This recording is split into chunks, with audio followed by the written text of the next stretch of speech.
Bonjour, aujourd'hui on va faire une petite initiation à GeoGebra avec une activité qui nous permettra de tracer un dessin, il y en a plein. Donc voilà, un petit dessin assez facile pour le début. Donc GeoGebra est un logiciel qui nous permet de créer des figures géométriques et de les animer. Donc ici nous sommes, donc j'ai tapé dans le moteur de recherche GeoGebra et ici nous sommes sur le site internet qui est gratuit de GeoGebra. Donc je vais aller dans téléchargement d'application et ensuite je prends GeoGebra Classic 6 par exemple. Donc ici, voilà, donc pas besoin de le télécharger, enfin vous pouvez, mais vous pouvez aussi le faire en ligne. Donc ici nous avons sur le côté gauche une partie algèbre. Algèbre, c'est-à-dire que quand je vais créer quelque chose, ça va s'afficher ici, que ce soit un point, un cercle, etc. Ici nous avons la partie graphique. Et alors je vais réduire la partie algèbre, que vous voyez mieux le dessin. Et ici nous avons la barre d'outils. Donc quand j'appuie et je maintiens appuyé avec la souris clic gauche, je vois que je peux créer un cercle, mais aussi un cercle centre rayon. Là c'est centre point, ça veut dire un cercle par exemple de centre A qui passe par le point B. Centre rayon, ça veut dire un cercle de centre A de rayon 3 cm. Ainsi de suite, donc je vais pouvoir tracer des polygones, polygones réguliers comme le carré, le triangle équilatéral, droite perpendiculaire, parallèle, médiatrice, etc. Ou point sur intersection, par exemple, celui-là on va s'en servir assez souvent. Voilà, donc tout ça c'est pour présenter, on peut aussi mesurer, donc ça c'est pour les transformations du plan, c'est les transformations qu'on voit à partir mais de la 6e, 5e et plus tard au collège. Et on peut aussi mesurer des angles, des distances, etc. Relation, ça veut dire par exemple, est-ce que deux droites sont parallèles, voilà. Donc on va commencer tout d'abord par nettoyer ce graphique, puisque moi je n'ai pas besoin d'axe, donc je clique droit sur ma souris et je fais décocher, afficher les axes et décocher, afficher la grille. Voilà. Donc ici j'ai décoché, afficher les axes et afficher la grille. Donc je vois que je vais pouvoir tracer par exemple un point, le point 1. Et vous voyez mon point 1, il apparaît directement sur ma partie algèbre. Alors, une fois que j'ai tracé mon point A, je vais pouvoir tracer un autre point, par exemple le point B. Et je vais pouvoir tracer un segment entre ces deux points. Donc je clique sur le point A, puis le point B. Et vous voyez ici, le segment s'affiche dans la partie algèbre. Alors, je vais essayer de faire comme objectif, pour commencer, de tracer un carré. Donc un carré est un quadrilatère qui a ses quatre côtés de même longueur et perpendiculaire. Donc je vais d'abord tracer la perpendiculaire, donc je suis allée sur ici perpendiculaire, d'accord, au segment AB passant par A, puis au segment AB passant par B. Alors attention, à chaque fois que je vais cliquer, je vais créer quelque chose. Si vous ne voulez pas créer quelque chose, il faut revenir tout de suite sur la flèche. Comme ça vous permet simplement, en maintenant appuyé, de déplacer, voilà, mais pas de créer, voilà.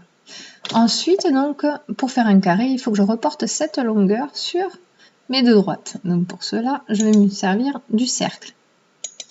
Je vais tracer un cercle de centre A et de rayon AB, et un cercle de centre B et de rayon BA. Je vais ensuite tracer les points d'intersection de mon cercle avec ma droite, d'un côté et de l'autre. Alors ici vous voyez qu'en fait on voit le segment AC, mais l'ordinateur ne le reconnaît pas parce qu'il n'est pas créé en fait. Donc il faut que je pense à créer tous les segments que j'ai obtenus. Si je veux vraiment créer ici mon carré. Alors je peux aussi le créer avec polygone ici. Là par contre l'ordinateur ne va reconnaître que le polygone, pas forcément les côtés. Voilà. Alors ma figure commence à devenir un petit peu embrouillée, donc je reviens toujours sur la flèche pour ne pas créer quelque chose voilà, que j'aurais pas voulu. Donc en fait je vais enlever ces cercles. Attention, je ne vais pas faire effacer parce que si j'efface les cercles, il n'y aura plus de point d'intersection, rien du tout. Je vais faire juste décocher, afficher l'objet. Comme ça, je ne verrai plus mon cercle. Sauf que dans ma partie algèbre, il existe toujours. Et ici, pareil, clic droit et je décoche afficher l'objet. Je fais pareil pour les droites. Et ainsi, je n'aurai plus que mon carré. Alors maintenant, je vais m'attaquer à construire cette figure. Donc, il va falloir d'abord que je place les milieux des segments. Pour placer les milieux des segments, je maintiens appuyé, je vais sur milieu ou centre. Je clique sur chacun des segments et je vais obtenir... Ah, petite erreur de ma part. Donc, je clique sur le point et je fais supprimer. Et je continue, vous voyez, ça arrive, pas de panique. Ce qui compte, c'est de le faire de manière progressive. Voilà, voilà. Donc, une fois que j'ai tous ces points, je vais essayer de moins embrouiller la figure, c'est-à-dire je vais enlever les étiquettes de certains côtés parce que très sincèrement, ça sert à rien. Donc ensuite, je vais tracer donc les segments qui relient un sommet, vous le voyez, au milieu. Sommet, milieu, etc. Donc ça, je vais sur segment. Hein. Donc j'aurais pu faire droite, etc. Mais là, je vais sur segment. Et j'attaque ma petite figure, tranquillement. En faisant à chaque fois clic droit, vous voyez, je n'arrête pas de construire des choses. Et j'ai tracé la figure qu'on a ici. Alors maintenant, si on veut la colorier, le problème, c'est que l'ordinateur ne reconnaît pas les figures. Donc, il va falloir que je les crée. Pour cela, je vais sur Polygone, par exemple, et je vais créer tout d'abord. Alors, je vais d'abord grossir pour bien voir les points d'intersection. Et ensuite, je vais créer d'abord, par exemple, le polygone qui est ici. Vous voyez, donc à chaque fois, il crée des points d'intersection à droite. Voilà. Maintenant que je l'ai créé, je vais sur la flèche. Et je vais pouvoir, par exemple, dans Propriétés, changer la couleur. Je peux, par exemple, le mettre en bleu. Et si je peux opacifier, en fait, mon polygone, si j'ai envie. Voilà, voilà. Et je vais faire ça partout, en fait. Pour chaque polygone, je vais pouvoir créer le polygone pour ensuite pouvoir lui donner de la couleur, etc. Qu'il le reconnaisse.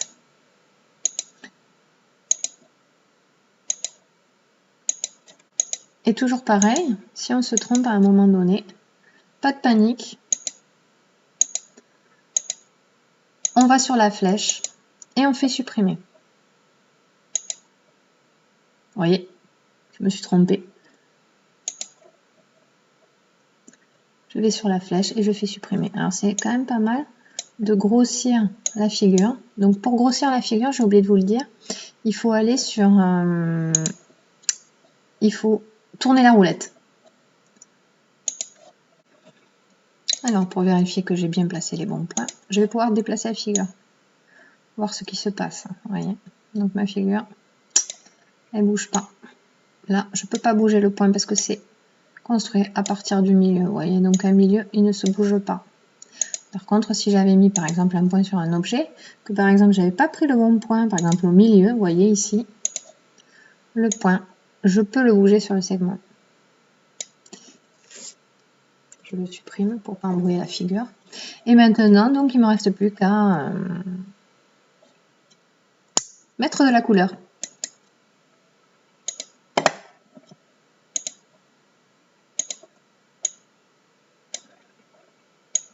Ben, je vais construire le polygone à l'intérieur pour pouvoir aussi le colorier.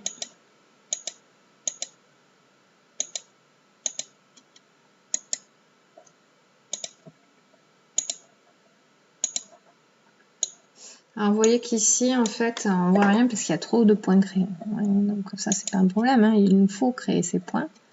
Mais une fois qu'on a tout fini, eh ben, on décoche, afficher l'objet.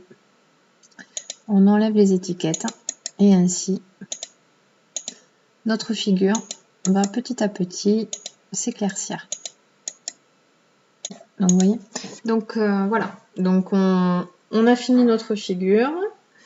On a répondu aux consignes, donc il n'y a pas de souci. Hein. Pensez que vous pouvez aussi la déplacer. Vous voyez comment ça fonctionne. C'est toujours en maintenant avec la flèche. Cette flèche elle est très très importante. Voilà. Ça vous permet de bien voir si vous avez tout fait.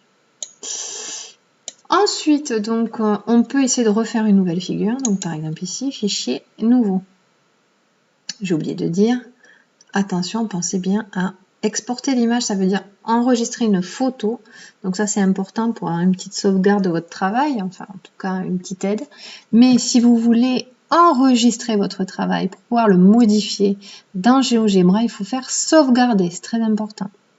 Donc, sauvegarder. Je vous conseille, quand vous avez un travail à faire, comme ça, de exporter l'image et de sauvegarder. Sauvegarder, c'est le plus important pour pouvoir le modifier. Voilà, donc ici, nous, on fait fichier nouveau.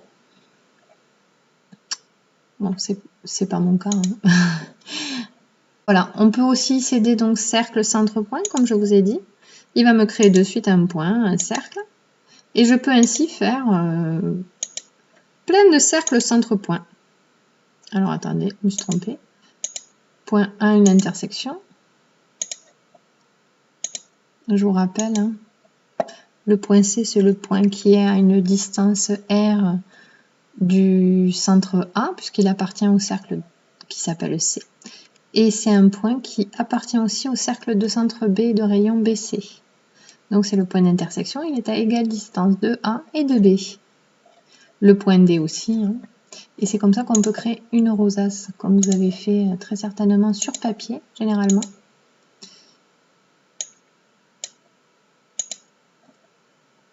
Et je crée à chaque fois les nouvelles intersections. Voilà. Il m'en manque. Hein. Toujours vérifier son travail. Ça ne fait pas de mal. Vous voyez? Et donc voilà, donc toujours pareil. Hein. On peut toujours prendre une figure, lui modifier la couleur pour bien voir ce qu'on a dedans. Je vous conseille, pour vraiment maîtriser l'outil, de bien vous entraîner. C'est l'essentiel. Bon, écoutez, bon courage et puis entraînez-vous. Il ne faut pas croire que c'est difficile. Il faut juste s'appliquer, ne pas se décourager et s'entraîner. Toujours pareil, avec la petite flèche, vous voyez, celle-là, elle est vraiment très très importante. On peut grossir ou pas une figure, la déplacer dans le plan, etc.